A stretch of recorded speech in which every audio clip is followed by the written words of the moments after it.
성경의 기초는 바른 마음에서 시작합니다. 여러분, 바른 뜻으로부터 시작해야 돼요. 성경의 기초는 바른 뜻이 있어야 돼요. 도대체 무엇을 위해서 성경을 배우려 하시는 거예요? 도대체 성경을 우리 지난번에 종교형 시리즈를 살펴보았습니다.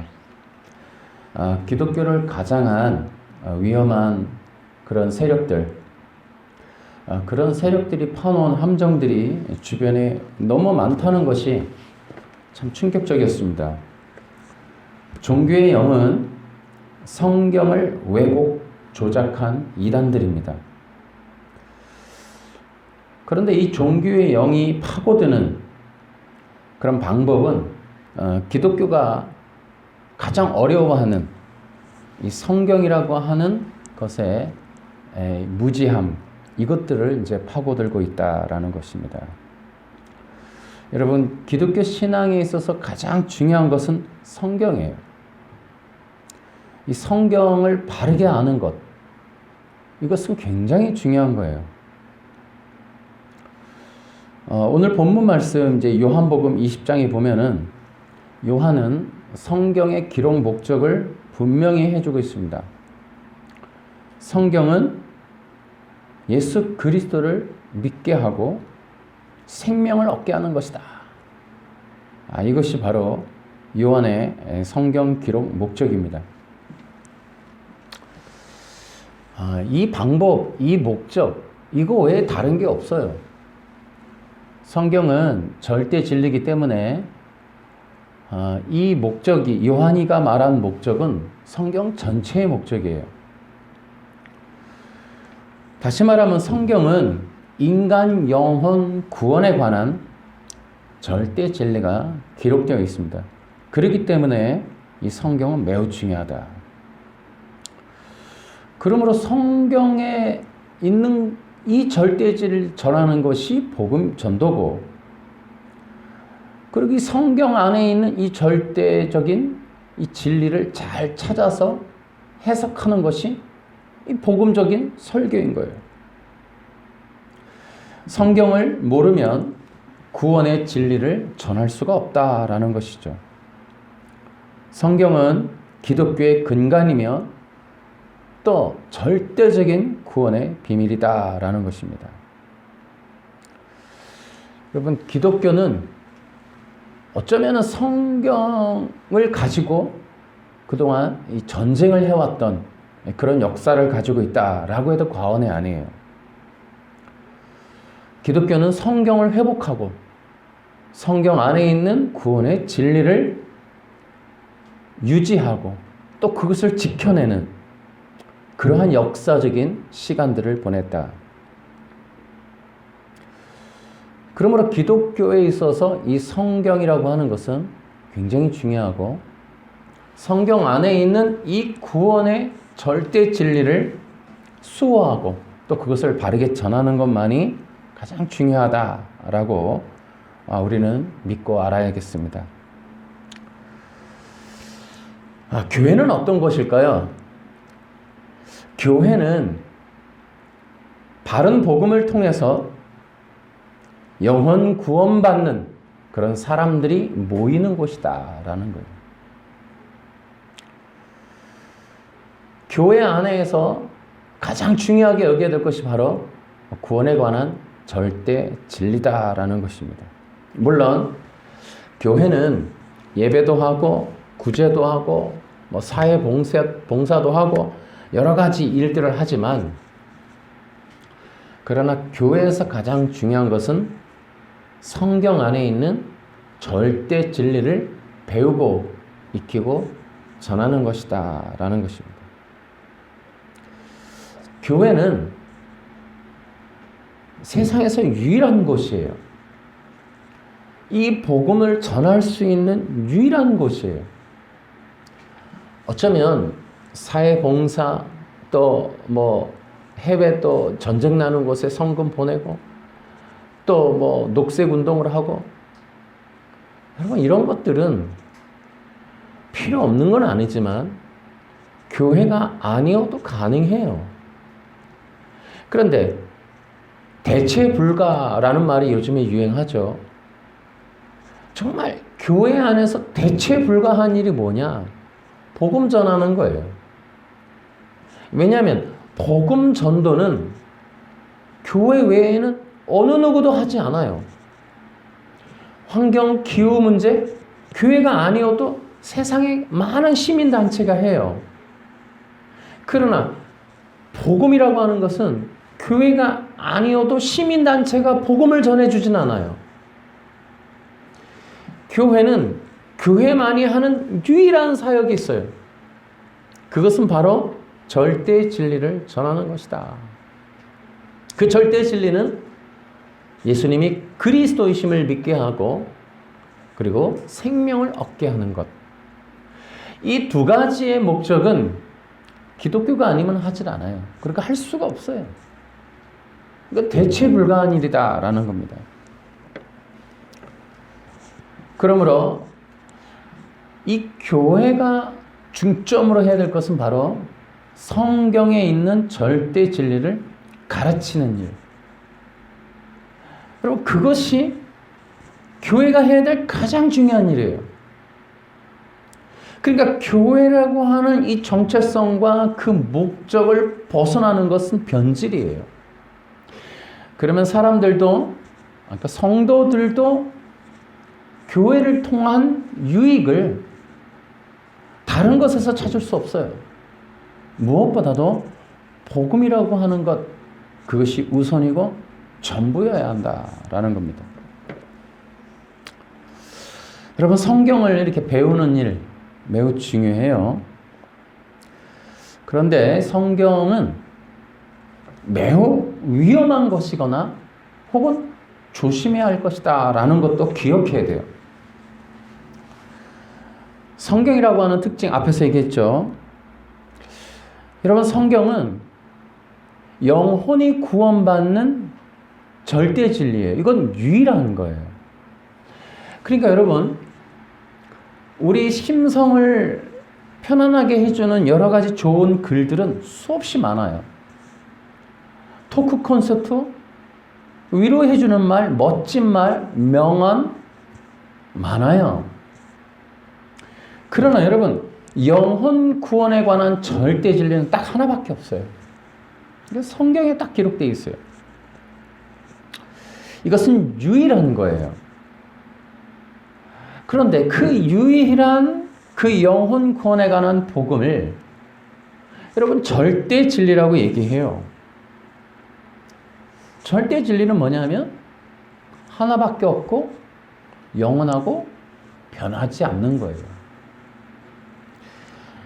여러분, 창세에서부터 인간의 마지막 시대까지, 그러니까 인간 역사가 있었던 그 모든 시기에 동일하게 적용되는 진리가 여러분 세상에 무엇이 또 있습니까? 없어요.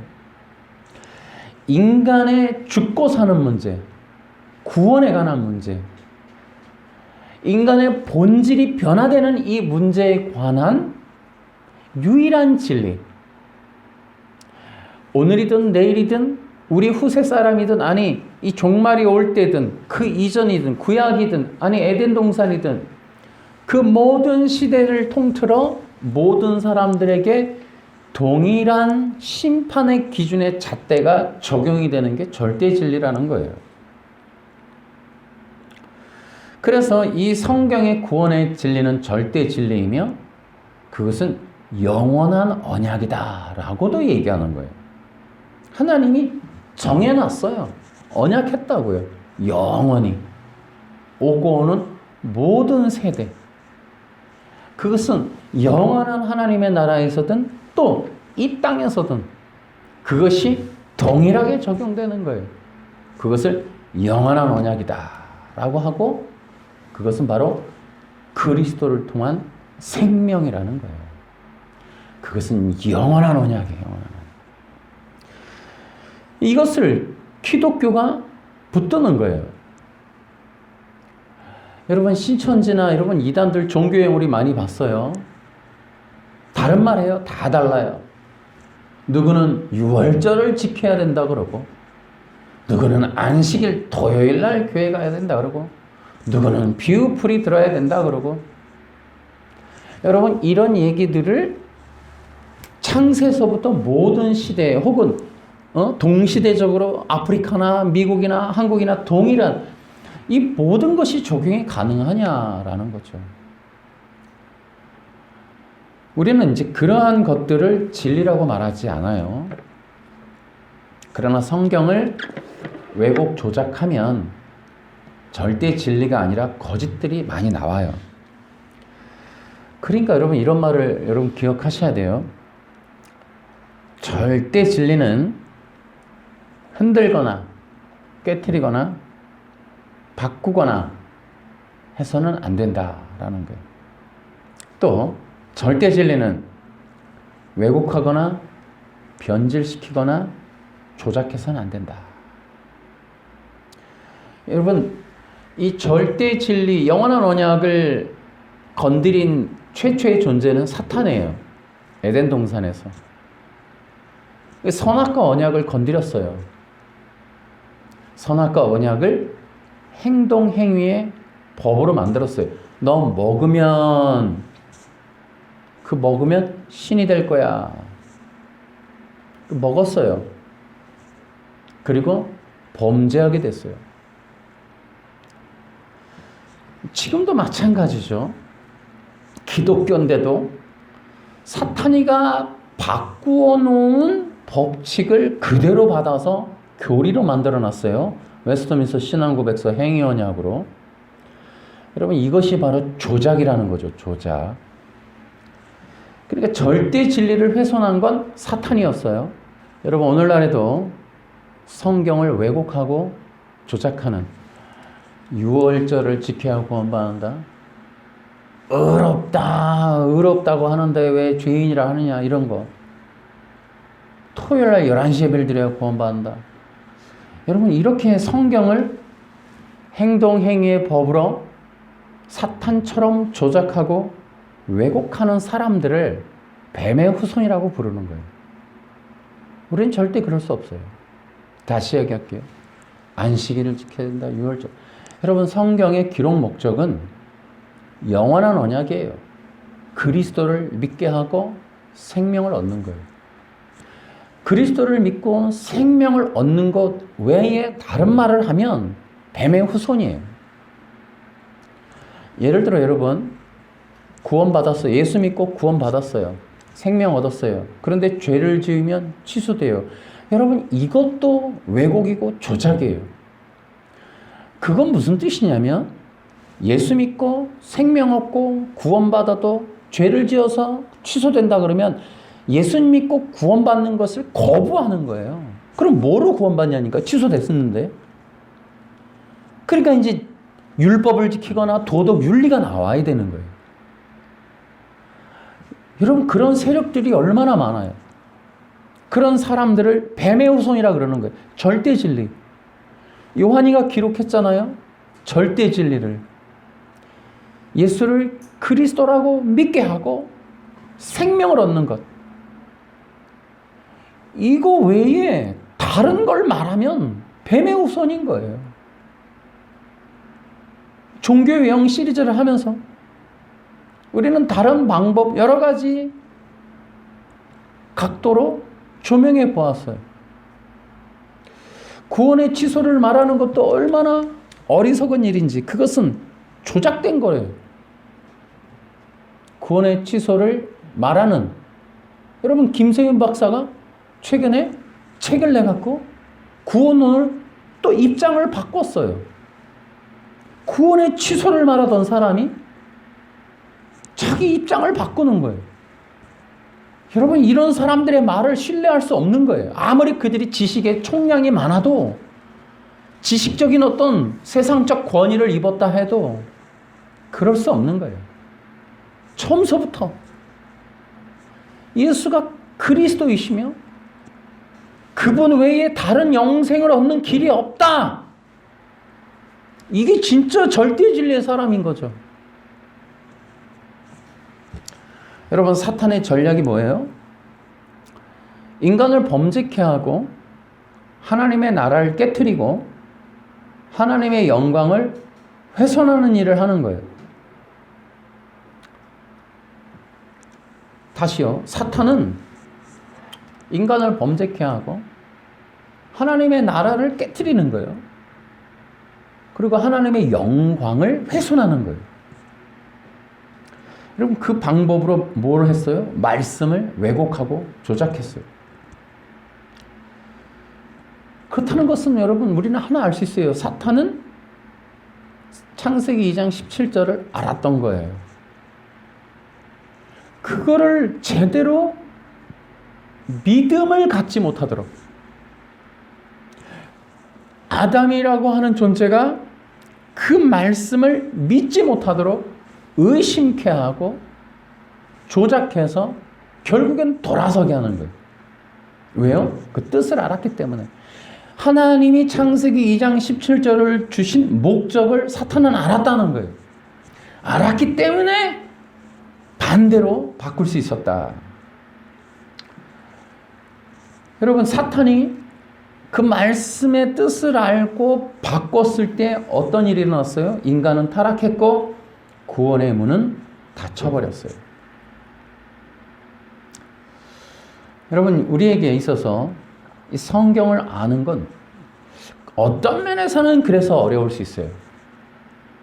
이미 인간을 범죄케 했던, 인간이 시험당했던, 인간이 속았고 미혹당했던 과거의 방법이 있어요.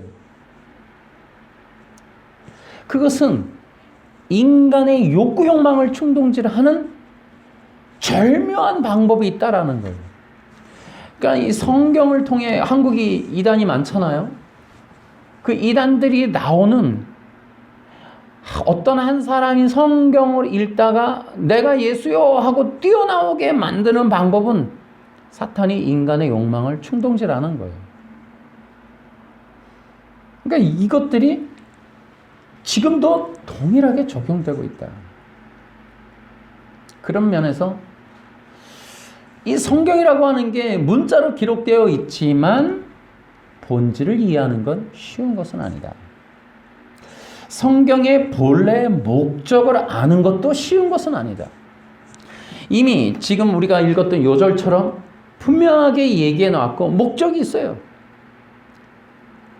내가 이 표적들을 기록한 것은 분명한 목적이 있어요. 그런데도 우리는 이런 성경의 본질을, 본뜻을 이해하지 못하는 그런 일들이 다반사로 일어난다. 여러분, 그럼에도 불구하고 꼭 기억하셔야 돼요. 교회라는 공동체와 성도들은 반드시 해야 되는 게 뭐냐? 성경에 있는 바른 복음, 성경에 기록한 기록의 목적, 성경 안에 영원한 언약으로 기록된 절대 진리, 이것들을 바르게 아는 것에 힘써야 된다. 두 가지 방법, 두 가지 목적 때문에 그렇다. 첫째는 우리 구원을 위해서 그래요. 여러분, 구원받지 못, 우리가 이제 구원의 진리를 힘쓰지 않으면, 우리는 누가 이단이 와서 속이면 다 이제 이게 흔들려요. 여러분, 신천지라고 하는 이 이단이 20만 명이 넘는 사람들을 모을 때, 여러분, 예수님을 한 번도 안 믿은 사람들이 아니에요. 교회 다니던 사람들이에요. 이 교회 다니던 사람들을 불러서 그들을 기존에 알고 있던 생각과 그 뜻을 왜곡시키고 변질시켜서 그것을 새롭게 쇠뇌시키는 작업을 통하여 그들을 교인 삼는 거죠. 그런데 만약에 어떤 성도들이 절대의 진리를 알고 있고 그것을 믿고 있다면 여러분, 흔들리지 않을 거예요. 교회와 성도들이 성경을 바르게 하는 일에 힘써야 한다라는 거예요. 두 가지 이유 때문에 그렇습니다. 첫째는 영혼 구원의 절대 진리를 여러분 붙잡기 위해서 그래요. 영혼 구원의 진리를 알아야죠. 두 번째는 거짓을 분별하기 위해서 그렇다는 것입니다. 여러분, 성경을 바르게 아는 일은 매우 중요하다라는 거예요. 다시 말씀을 드릴게요. 성경을 많이 하는 것보다 바르게 하는 게 중요해요. 성경의 지식을 무한정 늘리기보다 기초를 가지고 체계적으로 아는 것이 중요하다라는 거예요. 그보다 더 중요한 게 있어요. 무엇이 중요할까요? 어떻게 해야 바르게 알까요? 첫 번째, 여러분 성경의 목적에 따라서 배우거나 읽어야 돼요. 여러분 그렇게 해서 성경을 알아야 돼요. 여러분 성경의 저작의 목적이 있어요. 여러분 하나님이 성경을 우리에게 주신 이유가 있지 않겠어요? 66권이라고 하는 것을 만들어서 여러분 이게 얼마나 힘들어요. 39권 구약을 써서 이것을 결정하기도 어려웠지만 여러분 신약 성경 이 정경화 과정 굉장히 어려웠어요. 지금 우리 기독교 특히 우리 한국의 이 성경이 번역되는 과정도 외국인이 와서 해줬잖아요. 굉장히 어려운 작업이 진행됐죠. 지금 우리 손에 이렇게 우리말 성경, 쉬운 성경 여러 가지로 주어지기까지 쉬운 게 아니에요. 어쨌든 이 성경이 왜 그럼 우리가 읽어야 하고 왜 우리가 이것을 배워야 할까요? 왜 알아야 될까요? 하나님이 주신 이유가 있을 거 아니에요. 이것을 배워야 하는 이유가 있을 거 아니에요. 그 목적에 따라서 여러분 읽고 배워야 한다는 거예요. 여러분 요한이가 오늘 뭐라고 말해요? 성경에 요한이가 기록한 목적이 있다는 거예요. 여러분 사도 요한이 성경을 기록한 목적이 있다는 거예요. 예수가 그리스도이심을 믿고 생명을 얻는 것. 여러분 성경의 기록 목적은 예수가 그리스도이심을 믿게 되는 거예요. 여러분 예수님이 그리스도라고 믿는 것. 여러분 그것을 위해서 성경을 읽어야 돼요. 요한은 사람들이 예수님이라는 분을 배우면 배울수록 그분이 하나님의 그리스도라는 걸 확신하게끔 하기 위하여 기록했다는 거예요. 그리스도는 하나님이십니다. 여러분 요한복음에 몇 번에 걸쳐 나오죠. 예수님을 그리스도라고 믿는다는 것은 그들의 신앙 고백을 통해 보면 하나님의 아들이시요 하나님이시다라는 거예요. 여러분 예수님을 하나님이라고 믿는 것. 이것이 기독교예요. 우리 기독교인들한테 얼만큼 이 기초적 진리가 들어가 있을까요? 예수가 그리스도라는 걸 믿는 것. 이 작업이 진행되어 있느냐는 거죠. 여러분 예수가 그리스도라는 건 예수님이 하나님이시라는 고백이에요. 여러분 장길자가 하나님이다. 안상홍이 하나님이다. 우리나라의 구세주, 보혜사 하나님이 얼마나 많아요. 예수님밖에 없다는 거죠. 예수님. 그러니까 예수님이 그리스도라는 건 예수님이 또 다른 보혜사이시고 그분이 하나님이시고 구원자라는 거예요. 그러니까 성경의 이러한 기록 목적에 따라서 읽는 것, 이게 바르게 아는 일이에요. 더 이상 다른 이름을 말하면 안 된다는 거죠. 여기에 기초를 두는 거예요. 사람들이 이 반석에 서야 되죠. 그래야 다른 사람이 와서 여러분 미혹해도 흔들리지 않는 거예요. 여러분 지금 우리 나는 신이다. 여러분 대한민국의 기독교 이 이단의 문제는 전 세계로 퍼져나가 버렸어요. 여러분 이러한 기독교 이거 돌아봐야 되는 거죠. 왜 이렇게 됐을까요? 우리 대한민국에 내가 신이다라고 하는 사람 많아요. 여러분 그들이 성경을 모르는 게 아니에요. 조작하고 왜곡한 거예요. 그들이 많은 지식을 가지고 성경을 배울 수 있는 이 능력을 가지고 지적인 능력, 환경적인 여러 가지 유익함, 관계적인 어떤 혜택들 이런 걸 통해서 뭐 했냐면 성경 되게 많이 배워갖고 내가 신이 해버린 거죠. 수많은 군중들을 미혹하면서.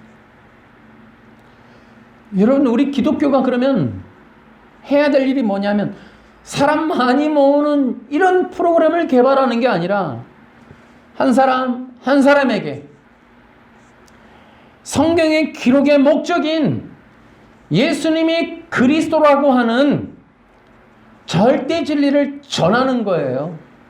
그게 교회를 세우신 이유고 목적인 거죠. 하나님이 교회라고 하는 존재를 이 땅에 만들어주신 이유가 예수님의 이름, 그분이 하나님이다 라는 말을 하라는 거죠. 예수님이 그리스도라는 것을 우리 성도들이 유태인 그 예수님을 2000년 전 예수님을 지금 이 시대에 우리가 그 베들레헴에서 태어난 예수님을, 그런 청년 예수님을 하나님이라고 믿으라고, 그걸 가르치라고 성경을 기록해서 우리가 그런 얘기를 볼 때마다 태어나시고 자라나시고 기적을 베푸시고 구약에 있는 일들을 이루시는 걸 보면서 그가 하나님이셨구나 라는 거예요. 요한복음은 에고에이미라고 하는 이러한 7가지의 방법을 통해서 뭐예요? 구약의 기적을 일으켰던 여호와가 예수님이라는 것을 믿게 하는 거예요. 믿게 하는 거. 그게 기독교라는 거죠. 우리 기독교는 한 가지의 목적, 예수님이 그리스도라는 거. 또 어떻게 해야 바르게 성경을 알까요? 여러분, 성경을 배울 때에는, 성경을 알려고 할 때에는,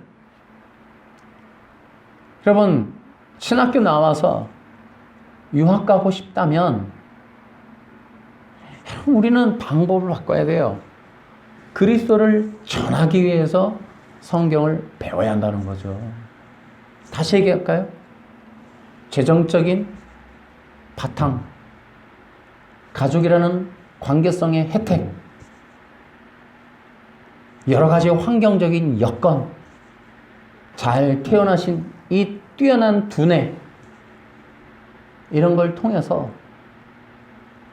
그리스도를 전하라고 성경을 배우는 기회를 하나님이 허락하시는 거죠.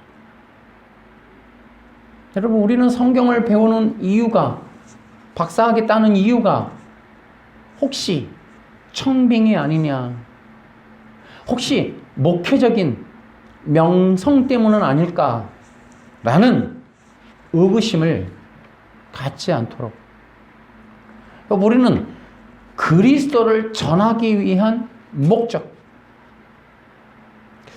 여러분, 사도 바울이 오히려 거꾸로였죠. 가만히 있었으면 자연스럽게 따라오는 사회적 명성을 그리스도 때문에 포기해버리죠. 그리고 그리스도를 전하면서 오히려 엄청난 고난을 다 받게 되는 거죠. 여러분, 이거예요. 여러분이 성경을 성도들이 배우려 한다면 그리스도를, 예수님을 그리스도로 믿는 것에 관련이 돼 있어야 돼요. 확신이 안 들어요. 더 많이 배우고 싶어요. 그리스도에 대해서 더 많이 배우고 싶어요. 성경의 지식적인 총량에 대한 호기심이 아니라 그리스도에 관한 관심, 그분에 대한 이런 믿음에 관련하여 성경을 배우는 동기가 있어야겠다. 두 번째는, 그 이후에는 내가 더 배우는 이유는, 더 알아야 되는 이유는 복음을 전하기 위해서다.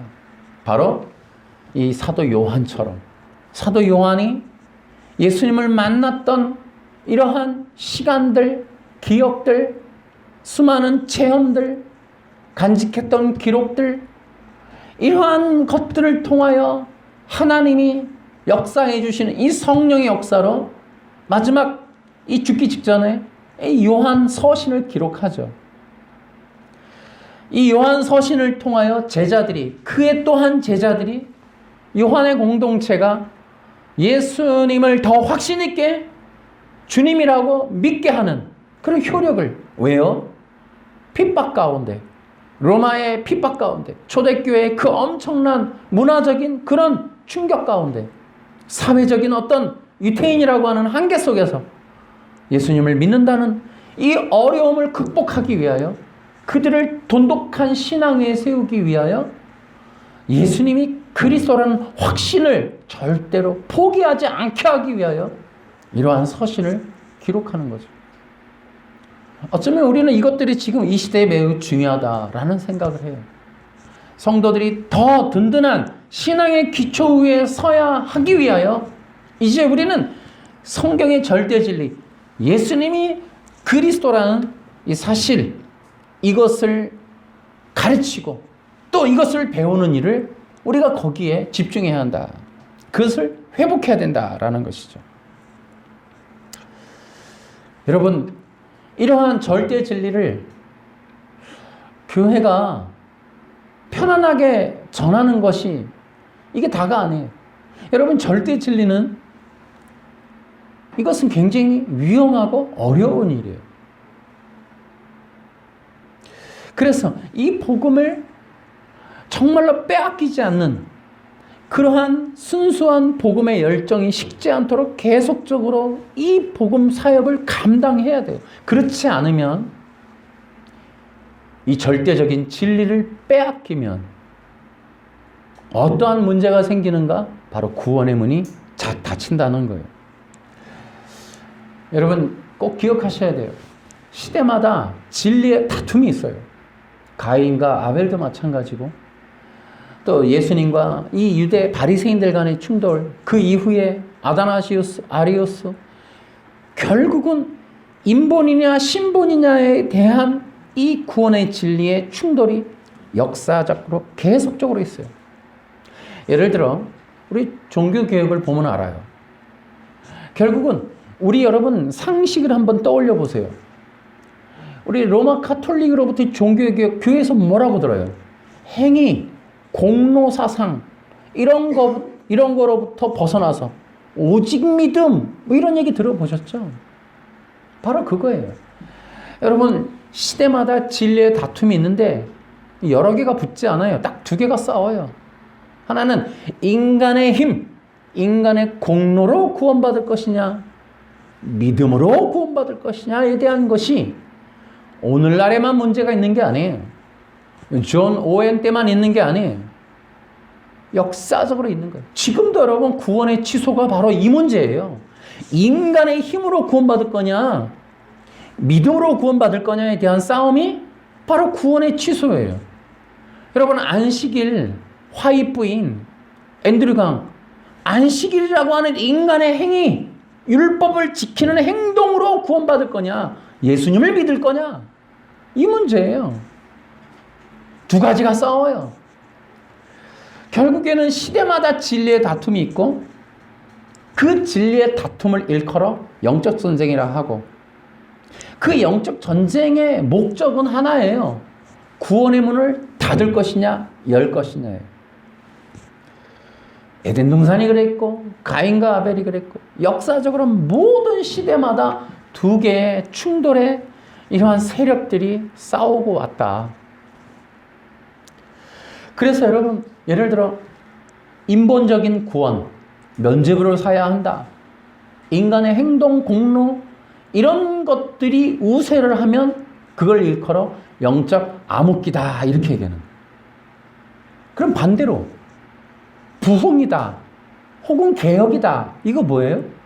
여러분, 종교개혁의 슬로건은 성경 어디에서부터 비롯됐죠? 로마서 1장 17절. 오직 의인은 믿음으로 말미암아서니라. 기억하시죠? 여러분, 그러면 부흥과 개혁은 뭐예요? 구원의 문을 여는 거죠. 구원의 문이 닫힐 때 영적 암흑기라 그래요. 그럼 영적 암흑기는 왜 오는가? 교회가 이 구원의 절대 진리를 잃어버릴 때 영적 암흑기가 온다. 영적 암흑기에 나타나는 현상은 진리가 사라진다라는 거죠. 그리고 교회의 문이 닫힌다. 사람들은 어느 정도까지 혼돈과 혼동 속에 들어가느냐? 여러분, 면죄부라고 하는 것을 사면 구원받는다라는 것이 여러분 이 시대에는 아마도 통용되기 쉽지 않을 거예요. 안 된다고 보기는 좀 그렇고 속는 사람이 적을 것 같아요. 어쨌든 간에 우리로서는 납득할 수 없는 것들로도 구원받는다라고 해도 사람들이 속는다는 거죠. 그러니까 토요일 날 11시 예배에 가면 구원받는다라고 하는 이 안식교의 허망한 거짓말에 사람들이 우수수 다 속을 수밖에 없는, 여러분 이걸 뭐라 그래요? 영적 암흑이라고 그러는 거예요. 영적 암흑. 6월절이라는 거 봐라, 성경에 있으니까 비유풀이를 들어야 되는데, 여러분 이런 말들에 속는 것이 다 어둠 가운데 있기 때문에 그래요. 그래서 여러분 이 영적인 어둠을 제거하는 방법은 하나님의 말씀의 율법책의 발견, 말씀의 회복. 하나님은 말씀의 종, 말씀의 사람들, 혹은 성경말로 하면 선견자들을 불러 일으켜서 그들이 성경 혹은 말씀, 율법을 회복하게 하셔서 그 율법을 통해 그들이 하나님으로부터 얼마나 멀리 떨어졌는지를 깨닫게 하시고 그들이 그 자리에서 죄를 머리에 덮어쓰고 회개하며 제단을 회복, 수축하는 일들, 그리고 그 안에서 제사장들이 노래하는 일들, 레위인들이 악기를 울리는 일, 이러한 것들이, 그 다음에 어린 양을 잡는 그 피 흘리는 제사가 회복이 되면 영적인 부흥이라고 하는 거예요. 영적 부흥. 그렇게 하나님은 구원의 문을 여신다라는 거죠. 여러분 이와 같은 원리로 여러분 교회의 위기는 뭐예요? 사람이 안 모이는 거? 부흥회가 사라진 거? 뭐 연예인들이 와서 간증하지 않는 거? 그게 아니죠. 뭐 코로나가 와서 사람이, 여러분 그런 게 문제가 안 되죠. 교회의 위기는 영적 암흑, 절대 진리를 빼앗긴 상태. 교회가 복음을 전하지 못하는 것이 위기다라는 거죠. 여러분 기억하세요. 교회는 사람이 많이 모인 것과 적게 모인 것과 관계없이 진리의 이 여부에 따라서 위기다 아니다를 논할 수 있는 거예요. 여러분 사람들이 코로나 전에 사람들이 많이 모였는지 모르겠는데요. 여러분 사람들이 많이 모인 것이 교회가 부흥했다고 보기 어려워요. 우리 사람들이 모일 때 성장이라고 표현하는데 교회의 위기는 본질에서 벗어나는 거예요. 교회가 부흥하는 건 그 말씀을 회복하는 거예요. 그게 성경적이고 역사적인, 교회사적인 원리예요. 우리의 얘기가 아니고. 교회가 위기를 자초하는 거는 코로나라든지 사람이 안 모이는 게 아니에요. 그러니까 위기는 언제 있냐면 사람들이 오히려 많을 때의 위기일 수 있어요. 왜냐하면 사람들이 굉장히 많이 모이면 여러분 사람들의 어떤 취향이라고 하는, 기호라고 하는 것이 절대 진리를 밀어내버린단 말이에요. 사람들은 절대 진리로 모이질 않아요. 여러분 보십시오. 창세기서부터 우리 교회사를 통해서 다 공부해 보신 분들 한번 얘기해 보세요. 여러분 어느 시대에 사람들이 진리로 모였나요? 아니에요. 여러분 믿음이라고 하는, 예수 그리스도라고 하는 이러한 절대 진리를 인간 본성이 여러분 충돌하게 돼 있어요. 그래서 소수의 무리들로 이어져 가는 거예요. 복음은. 한국교회가 사람이 많았을 때 여러분 그것이 위기의 시작일 수 있었던 거예요. 복음의 변질은 그때 시작되니까 말이죠. 여러분, 지금 이 시대에도 우리는 매우 중요하게 주의해야 되는 사람들이 있어요. 왜곡하고 변질하고 조작하는 사람들이에요. 근데 누가 이런 일을 하느냐? 아까 얘기했죠. 뱀의 후손들이라고. 근데 구체적으로 여러분, 성경의 조작은 누가 할 수 있냐면, 아까 사탄이도 그랬죠. 알아야 한다고. 성경의 조작은 성경을 많이 읽었거나 많이 배웠거나 많이 알고 있는 사람인 경우가 많아요. 여러분, 이런 사람들이 대체로 권위를 갖고 있죠. 뭐 성경을 많이 아는 목사님일 수 있고, 산에서 성경을 몇백 독하는 사람일 수 있고, 또 혹은 신학교 교수일 수도 있는 거예요. 우리는 이런 자들을 조심해야 돼요. 우리는 앞으로 구원파 박옥수라든지 신천지 이만희라든지 박태선이라든지 심지어 문선명 같은 사람들이 더 정교한 내용을 가지고 나타날 수 있다는 걸 우리 염두에 둬야 돼요. 근데 그런 자들이 산에서 내려오지 않아요. 이제는 신학교에서 나올 가능성이 매우 높습니다. 우리는 그런 것들 때문에 매우 주의를 기울이고 깨어 있어야겠다. 왜냐하면 결국에 예수님의 뒤꿈치를 문다라는 것은 배신을 뜻하는 거라고 말씀을 드렸어요. 그래서 뒤꿈치를 문다라고 하는 것은 그 공동체 안에 있는 사람에 의한 배신을 말하는 거예요. 예수님도 그렇게 공동체 안에서 당하는 거죠. 여러분, 어쩌면 우리 마지막 시대에 우리를 매우 위험하게 하는 자는 우리 안에 있었던 사람의 가능성이 매우 높습니다. 그래서 우리는 깨어 있어야 되는 거예요.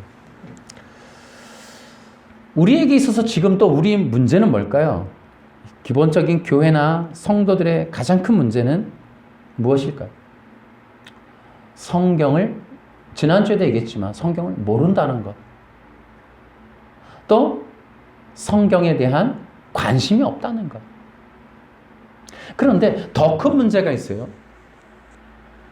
우리는 대체로 이 교회가 가지고 있는 성경에 대한 가장 큰 문제가 뭐냐 하면 성경을 내 욕망의 성취의 도구로 삼고 있다는 거예요.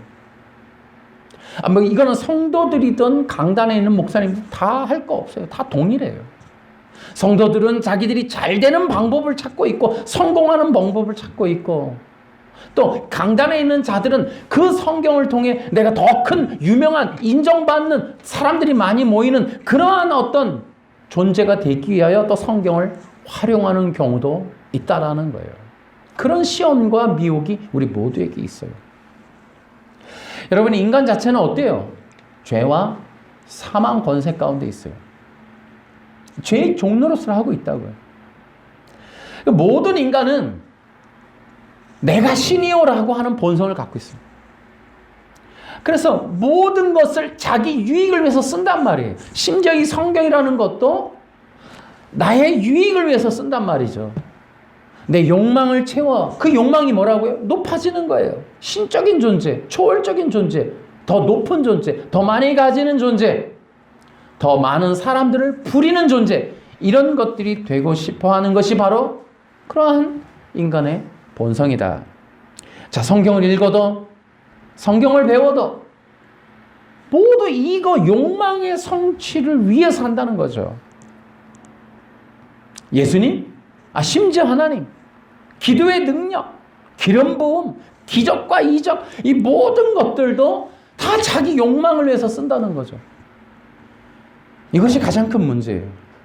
성경을 아는 거, 심지어 여러분 요즘에 태필린 성경 암송하고 이런 거 얼마나 많아요. 근데 여러분 태필린 교육할 때 무슨 말을 해요? 자녀가 똑똑해진다. 머리가 좋아진다. 유태인처럼 지혜가 높아진다. 세상을 지배하는 유태인처럼 그런 존재가 되려면 태필린 해야 된다. 뭐 암송해야 된다. 뭐 유태인 학교 뭐 이런 거 한단 말이죠. 그러니까 성경이든 기독교든 그 언저리에 있는 모든 걸 다 히브리어까지 다 통틀어 다 가지고 뭐예요? 자녀 성공. 이거 한단 말이죠. 여러분 다시 얘기해 드릴까요? 성경의 기본적인 목적을 벗어나서 활용하는 것은 악이라고 하는 거예요. 악한 일. 페필린이니 암송이니 머리가 좋아지네, 똑똑하네, 성적이 올라가네. 그것을 여러분 성경을 갖고 그런 거 하면 악한 일이 되는 거예요. 악한 일. 지금 한국교회 문제는 바로 이런 거예요. 무엇을 해도, 제자훈련을 해도, 셀을 해도, 무슨 공동체를 해도 이 기본적인 인간의 욕망, 이 본성, 이거 어떻게 할 거냐고요. 무엇을 해도 그 자아를 키우는 일에 쓰고 있으니, 무엇을 해도 인간 탑을 만들고 있으니, 무엇을 해도 바벨의 후손들이 되기를 잘 되는 방법으로 그걸 쓰고 있으니, 여러분 지금 이게 옳은 일입니까? 교단마다 성경 퀴즈데이 같은 거 해요. 상금도 놓고. 여러분 우리는 성경도 대회를 해요. 그리고 성경도 경쟁의 도구를 삼고 성경을 지식의 어떤 수단으로 삼는단 말이죠. 그러니까 성경 퀴즈 대회 같은 성경 고사 대회는 거듭나거나 예수님을 믿거나 성령 받는 것과 전혀 무관하게 진행될 수 있어요. 도올 김용옥 박사가 신학 박사죠. 그러나 예수님을 아주 대적하는 그런 무리의 아주 우두머리 같은 사람이에요. 성경 퀴즈를 하고 고사를 하고 암송을 하고 이거를 성적을 뛰어나게 나는 일은 거듭나는 것과 전혀 상관없이 진행될 수 있는 일들이에요. 여러분 성경을 그렇게 인간 본성을 위하여 충족을 위하여 다루는 프로그램들을 자제해야 돼요. 그것으로 교만하고 높아지고 자아가 커지고 그런 것들로 비교, 또 경쟁, 차별, 평가, 여러분 이런 것들이 무지한 일임에도 불구하고 그것이 교회 안에서 버젓이 일어나고 있다는 거죠. 우리는 이러한 일들을 좀 기억하자. 다시 한번 얘기할게요. 교회는 성경이라고 하는 절대 진리를 인간 본성이나 욕망 충족의 도구로 활용해서는 안 된다. 혹은 인간 욕망을 충동질하기 위하여 사람들에게 관심, 호기심 끌어모으기 위한 수단으로도 사용하면 안 된다라는 것을 우리 기억하자는 겁니다. 여러분 또한 교회는 우리가 가장 큰 문제가 뭐냐면 자기중심적인 해석과 적용이에요. 지금 이만희 다 뭐예요? 흰돌에 자기 이름 쓰여 있다 그러고, 여러분 문선명 같은 사람도 면류관 왕관 쓰고 신이 돼버리죠. 그 많은 지식 가지고 그 1950년대 정말 몇 안 되는 대학교 다니면서 그 성경 배우고 그랬던 지식을 가지고, 여러분 심지어 북한의 김일성의 가족이 바로 이 목사님이었지 않습니까?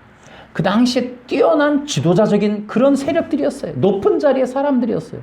지식인들이었고.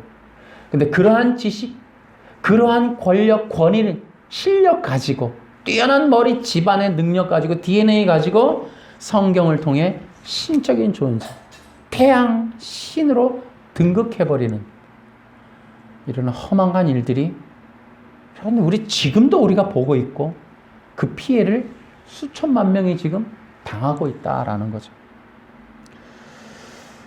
여러분 성경을 자기중심적인 해석과 적용하는 거, 여러분, 우리 큐티도 회개 많이 해야 돼요. 큐티 운동도.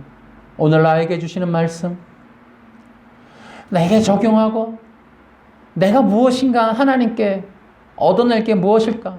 성공하는 방법 찾게 하는 거. 여러분, 굉장히 회개해야 돼요. 그런 의미에서 이제 우리는 성경의 기초에 대한 얘기들을 많이 했던 겁니다. 그래서 지난주에 우리가 성경의 기초 이런 말을 했어요. 여러분, 성경의 기초라고 해서 구약개론, 신약개론 이런 얘기 하겠다는 게 아니었어요. 성경의 기초에 대해서 제가 말할 때 성경의 기초라는 의미는 바로 이 성경을 대하는, 성경을 읽는, 성경을 배우는 그런 기초에 대한 얘기를 했던 거예요. 성경의 기초는 지식에 있지 않다라는 거죠. 성경의 기초는 성경을 대하는 자세에 대한 것이다. 그거에 대한 관한 것이다. 그런 의미에서 우리 이렇게 말할 수 있어요. 성경에 대한 기초가 올바라야 된다. 성경의 기초는 든든해야 된다. 라는 거예요. 지금 이 시대에 더욱 자기 왕권이 강화되는 시대. 자기에게 수틀리는 말을 했을 때 이 모든 것들이 다 판이 뒤집어지는 지금 이런 시대. 여러분, 가정마다 다 왕들이 있죠. 자녀마다 다 우리는 너무나 귀하죠. 그러다가 우리는 지금 너무나 큰 사회적인, 정신적인, 심리적인 그러한 문제 속에 있는 거예요. 근데 이 시대의 성경과 기독교가 거기에 기생하기 위해서 사람들의 이 욕구, 욕망, 본성을 충동질하며 어떻게 하면 더 큰 왕이 될 수 있나를 이 기독교가 그 부역질을 하고 있다. 여러분, 이거 우리가 반드시 이거 회개해야 될 문제다. 여러분, 성경의 기초는 겸손이에요. 겸손. 낮춰야 돼요. 어떻게 해요? 내가 왕이 아닙니다. 서부터 시작해야 돼요. 그러니까 성경의 기초는 무엇이냐면 그 기초가 나를 겸손케 하는 것에서부터 성경이 시작하는 거예요. 성경이 나를 깨트렸다. 그게 이제 시작하는 거예요. 성경이 나를 겸손케 했다. 거기서부터 시작하는 거예요. 성경이 나로 하여금 왕의 자리에서 떨어지게 했다. 이제 성경의 기초가 시작되는 거예요. 이만희가 성경을 많이 안다? 아니죠. 모르는 거죠. 왜요? 성경의 기초가 안 돼 있어요. 내가 신이 아닙니다. 난 보혜사가 아닙니다. 난 약속의 목자가 아닙니다. 거기서부터 그는 성경을 알기 시작해야 되는 거예요. 거기서부터 배워야 되는 거예요. 그가 알고 있는 모든 것들은 허망한 거예요. 왜? 자기를 죽였으니까. 자기가 하나님을 대체해버렸으니까. 그가 알고 있는 성경으로 그는 결국 자기 영혼을 멸망으로 몰고 가버렸으니까 그는 성경을 모르는 거예요. 그러면 성경을 안다는 건 뭐예요? 나를 구원에 이르도록 겸손케 돼야 되죠. 예수님을 붙들어야 되는 거죠. 거기서부터 시작하는 거예요, 성경은. 3927 이런 게 기초가 아니에요. 여러분, 지금 이 시대에 똑똑하지 않은 사람이 어디 있어요? 여러분, 지금 안 이쁜 사람이 어디 있어요? 안 멋있는 사람이 어디 있어요? 웬만하면 다 자아가 높아요. 근데 겸손한 사람이 어디 있냐니까요. 자기를 낮추는 사람이 어디 있어요. 정말 나는 아무것도 아닙니다 하는 사람이 어디 있어요. 그런 사람 보셨어요? 성경의 기초는 바른 마음에서 시작하는 거예요. 여러분, 이만희, 문선명, 박태선 마음이 삐뚤어졌어요. 마음이 착하지 않은 거예요. 너무 높아, 너무 교만한 거예요. 남들이 모르는 거 알았다고, 남들이 알지 못하는 거, 남들이 배우지 못하는 거, 그거 알았다고 여러분 어느새 신이다 말이죠. 못된 마음이다. 못된 마음. 여러분, 이것이 바로 기독교의 본질이에요, 본질. 기독교는 사람을 많이 모아서 즐겁게 해주는 게 아니고 사람들을 그 왕의 자리에서 내려오게 해주는 거죠. 회개하고 겸손케 하는 거예요. 예수 믿을수록 겸손해지죠. 여러분, 장로 권사 되면 더 겸손해야 되죠. 가장 겸손해야죠. 가장 정말 자신을 초계와 같이 버릴 줄 알아야죠. 여러분, 성경의 기초는 뭐예요? 바른 영성, 바른 의도, 이걸 가지는 게 성경의 기초예요. 여러분이 성경을 배우는 바른 의도, 바른 목적에서부터 시작해야 돼요. 여러분, 바른 뜻으로부터 시작해야 돼요. 성경의 기초는 바른 뜻이 있어야 돼요. 바른 뜻. 도대체 무엇을 위해서 성경을 배우려 하시는 거예요? 도대체 성경을 오늘 읽는 이유가 뭐예요? 성경을 설교하시는 이유, 오늘 설교를 해석하는 이유, 성경을 또 신학 박사 받으려는 이유가 뭡니까? 유학 가려는 이유가 뭐예요? 뭡니까? 하나님 보신다는 거예요. 우리 인간들 앞에서는 영광과 칭송과 인정받을 수 있어도 여러분, 하나님 보신다는 거예요. 성경의 기초는 바른 자세, 바른 마음이어야 돼요. 성경의 지식을 늘리는 것, 성경의 지식을 늘려서 얻는 권위, 학위, 이런 것들보다 더 중요한 건 성경의 기초. 이 시대에 여러분, 성경 박사들 많이 계시지만 여러분, 성경의 기초를 올바로 가진 자를 찾기는 매우 어렵다라는 거예요. 제가 이 얘기를 더 강조하는 이유는 여러분, 신학의 권위를 가진 자들이 놀랍게도 지금 우리를 굉장히 위기로 몰아넣고 있다는 거죠. 한국에서 가장 권위 있는 신학자들이 모여서 행위언약이나 그리스도의 능동순종을 주장하며 이 기독교를 통째로 인본의 그 길로 몰고 가고 있는 그러한 자들 때문에라도 정말로 중요한 게 무엇인지를 다시 우리는 생각할 수밖에 없다라는 거예요. 성경의 권위가 중요한가? 성경의 기초가 중요한가? 여러분, 성경 많이 배워서 교만해지는 게 무슨 유익이 있겠어요? 성경 많이 배워서 본질에서 벗어난 주장을 하고 책을 내는 게 무슨 의미가 있겠어요? 자기 영혼을 구원하지 못하는 그 지식, 자기 인생을 멸망으로 몰고 가는 그러한 잘못된 의도, 그러한 지식들 총량이 도대체 그에게 무슨 유익이 있겠어요? 세상이 주는 그 학위가 천국의 학위가 되겠습니까? 조심해야 되는 거예요. 그러면 우리는 기억하셔야 돼요. 성경적 지식의 올바른 기초는 무엇이냐? 다시 한번 얘기하지만 그것은 예수님이다라는 거예요. 앞서 얘기했듯이 이미 우리는 성경의 이러한 기록의 목적과 성경 말씀을 주신 이유, 하나님이 우리에게 말씀하신 말씀의 본질은 예수님이라는 걸 기억하셔야 돼요. 그 예수님이 전부여야 돼요. 수단도 아니고 방법도 아니에요. 그 예수님이 진리라는 거죠. 여러분, 우리 또 니고데모 기억하셔야 돼요. 성경의 지식의 기초에 대한 얘기예요.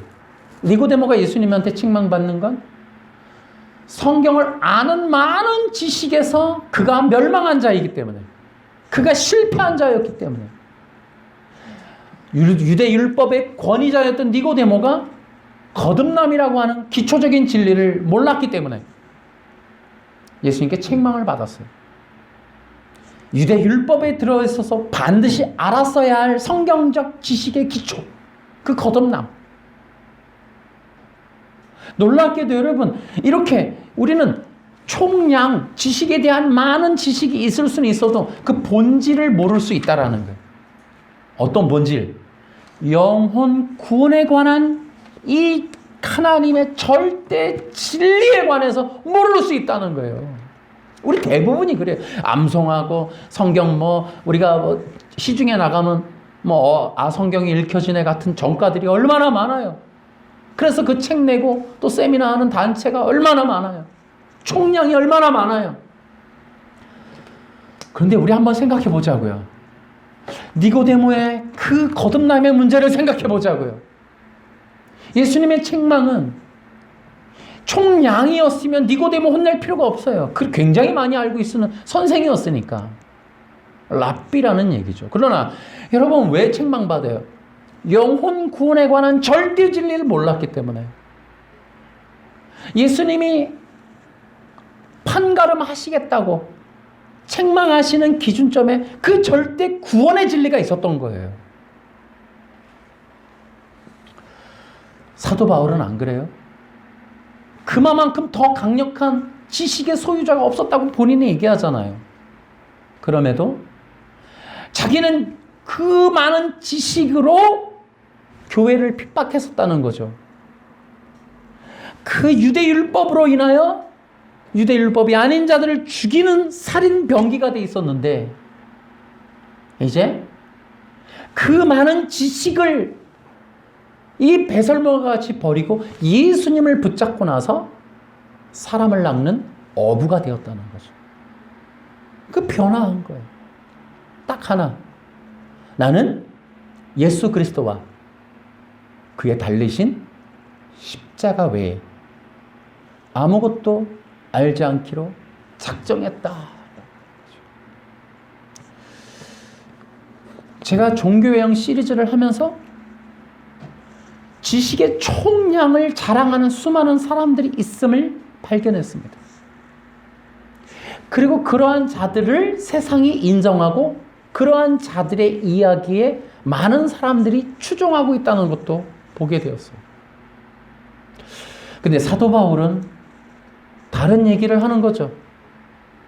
나는 오히려 그 많은 지식의 총량을 배설물과 같이 버렸다. 나는 예수님과 그의 달리신 십자가 외에는 아무것도 알지 않기로 작정했다라고 하면서 그의 삶을 그리스도라는 그분을 전하는 걸 유일한 목적 삼아 다 보내버리는 거죠. 그리고 그 골로새 교회에게 부탁하기를 내가 그리스도를 전할 수 있도록 나를 위해 기도해 주시오라고 한단 말이죠. 그가 갖고 있었던 지식의 총량을 지켰더라면 사회적인 명성과 역사에 남는 랍비로 남았을 거예요. 그러나 그는 그 편한 길을 포기해버리는 거죠. 이것이 바로 하나님의 방법이기도 합니다.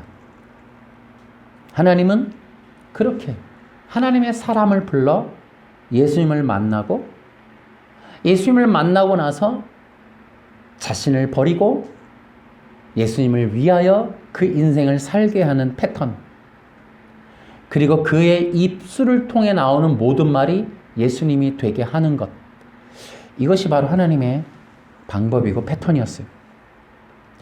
지금도 바로 이렇게 하나님이 바라시는 건 다윗과 같은 자가 아닐까.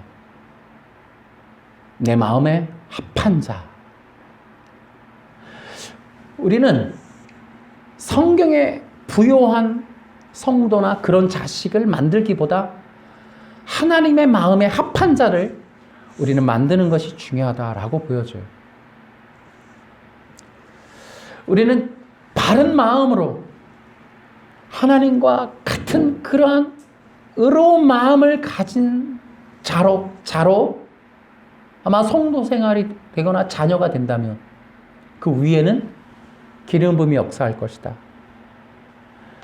인간이 접할 수 있는 지식의 총량을 넘어서서 계시로서 그리스도의 비밀을 알려주었던 사도 바울처럼 바른 마음, 바른 의도, 바른 목적으로 하나님 앞에 서 있을 수 있다면, 그래서 더 안타까운 것은 바로 이렇게 오늘 이 시대에 시대적인 문화와 상식에 부응하는 자가 아닌 성경과 성경의 원리와 성경에서 불편한 진실 같은 그런 사람들, 사도 바울처럼 거꾸로 가는 인생들을 키워내는 것들을 교회는 상상조차 못하고 있다는 거죠. 그랬다가는 부모들이 벌써 항의가 들어올 테니까.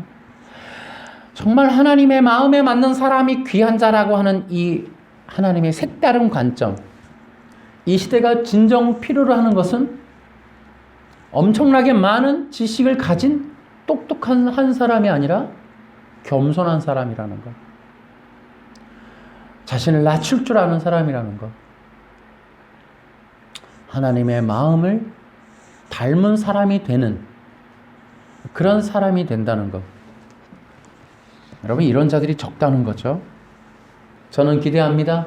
세상을 역행하며 자신을 낮추고 겸손하게 그리스도를 따를 수 있는 그러한 사람들이 나타날 수 있기를 기대합니다. 이제 우리 다시 한번 성경의 기초로 돌아가는 그런 은혜의 시간들을 경험할 수 있기를 주 예수님의 이름으로 축원합니다. 기도합시다. 하나님 아버지, 사람들을 보면, 문화를 보면 가장 높은 곳에 이르고 가장 많은 것을 가지고 가장 많은 것을 탐하며 가장 많은 인정과 칭찬과 경배와 박수와 환호를 받기를 소망하는 그런 사람들이 되기를 추구하고 그 길을 찾고, 그렇게 되기를 교회에 와서 기도하고 그렇게 되기를 헌금하고 그러한 사람 되는 방법을 찾아서 헐떡이며 지나가는 그러한 시대에 하나님의 마음에 합하길 위해서 낮추고 겸손하고 회개하며 오직 하나님의 뜻과 목적에 따른 인생을 살기를 추구하는 그러한 성도들, 자녀들을 만드는 그러한 교회가 되기를 소망합니다. 또한 그런 자들이 나타나기를 바랍니다. 하나님께서 이 시대에 악한 종교의 영이 횡행하고 그 속에서 교회 안에서 적그리스도가 나타날 것을 예고되어 있고, 또 그러한 자들 중에 어떤 똑똑한 사람들이 내가 예수여 하고 또 나타날 그러한 종말의 시기에 겸손히 예수와 그의 달리신 십자가를 바라보는 하나님의 사람들이 많이 나타나기를 소망합니다. 주께서 은혜 내려주셔서 이 시대의 사람들이 다시 한번 성경의 기초로 돌아가는 기적이 일어나게 도와주시옵소서. 예수님의 이름으로 기도합니다.